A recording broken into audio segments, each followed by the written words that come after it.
வன்னியவத்தையும். முதலாழ்வார்கள் யார்? முதலாழ்வார்கள் பொய்கை ஆழ்வார், பூதத்தாழ்வாரும் பேயாழ்வார். அவர்கள் துவாபர யுகத்தில் அவதரித்தனர். ஒரு நாள் பொய்கை ஆழ்வார் மிருகண்ட மகரிஷியின் ஆசிரமத்தில் ஒருவர் மட்டுமே சயனிக்கக்கூடிய ஒரு குடிசையில் இளைப்பாறினார்.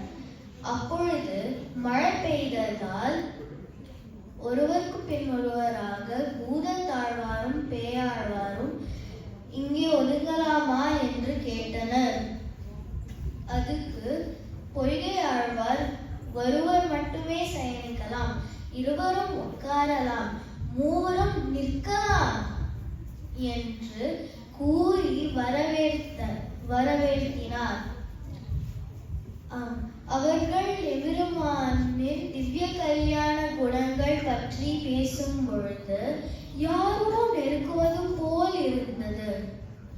வையம் தகழியா வான்கடலே நெய்யாக என்று பொய்கை ஆழ்வார் முதல் திருவந்தாதியை பாடினார். அன்பே தகழியா ஆர்வமே நெய்யாக என்று பூதத்தாழ்வார் இரண்டாம் திருவந்தாதியை பாடினார். பேயாழ்வார் அவர்கள் ஏற்றிய திருவிளக்கின் ஒளியில் திரு கண்டே பொன்மேனி கண்டேன், திரு கண்டே பொன்மேனி கண்டேன், திகழும் மறுகண் அடி நிறமும் கண்டேன்,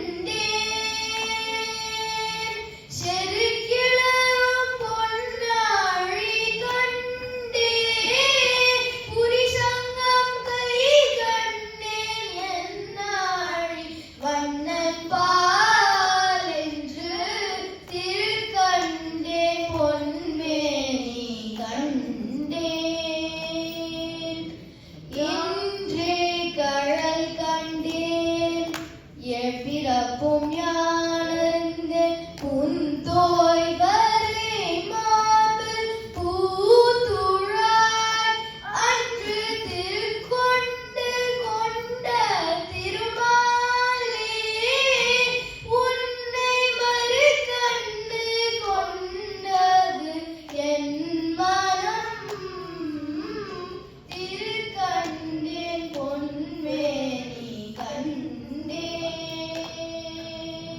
நாமம் பல சொல்லி நாராயணா என்று நாமங்கையால் தொழுது நன்னெஞ்சே வாமருவி மண்ணுலகமூண்டு வேது வண்ணரையும் தன்துழல் கண்ணனைய காண்க நம் கண்ணனைய காண்க நம் திருக்கண்டேன் பொன்மேனி கண்டேன், திருக்கண்டேன் பொன்மேனி கண்டேன் என்று மூன்றாம் திருவந்தாதியை பாடி மங்களாசாசனம் செய்தார். அவர்களுடன் அனுபவிக்க திருக்கோயிலூர் மாய்கூத்தனே நேரில் வந்து தரிசனம் கொடுத்தார். இதைதான் திருக்கோயிலூர் வைபவம் என்று கொண்டாடுகிறோம். இப்படிப்பட்ட முதலாளர்கள் பற்றி தெரிந்து கொள்வதே நமது பாக்கியம். பொய்கை ஆழ்வார்